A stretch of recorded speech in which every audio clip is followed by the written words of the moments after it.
I thank the representative of Greece for his statement, and I give the floor now to the representative of Denmark. Thank you, Madam President.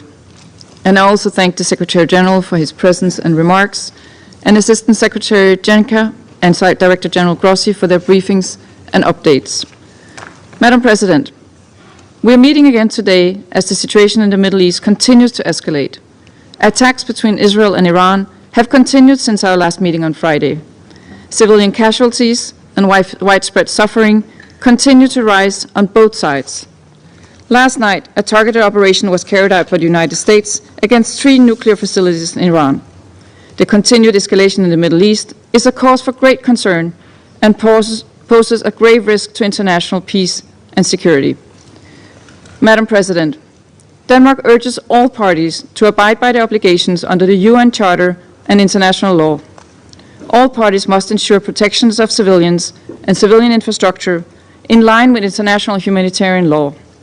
Furthermore, and keeping in mind the words of Director General Grossi 2 days ago to this Council, all actions should be taken and the necessary restraint shown to reduce the risk of nuclear accidents, which could have devastating effects for the civilian population and the environment.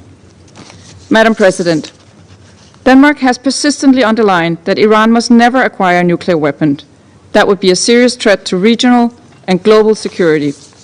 We have repeatedly expressed our concerns about Iran's accelerating nuclear trajectory and the fact that the IAEA is unable to assure that the Iranian nuclear program is exclusively peaceful. We welcome that the IAEA continues to monitor the situation and provide information on the nuclear safety and security implications. And we stress the importance of continued and timely exchange of information between Iran and the IAEA regarding issues related to nuclear safety, security, and safeguards.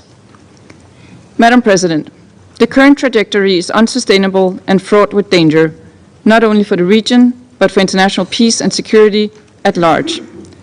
De-escalation is not only necessary, it is urgent. We call on all actors to step back from the brink to prevent further escalation in the Middle East.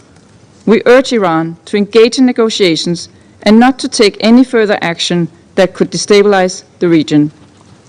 At this critical moment, it is important that all parties refrain from steps that could lead to serious regional and global consequences.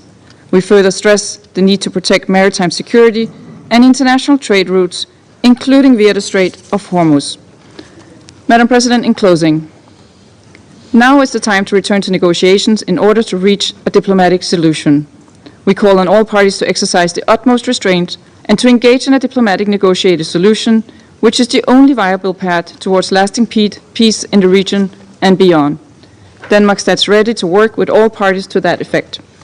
I thank you.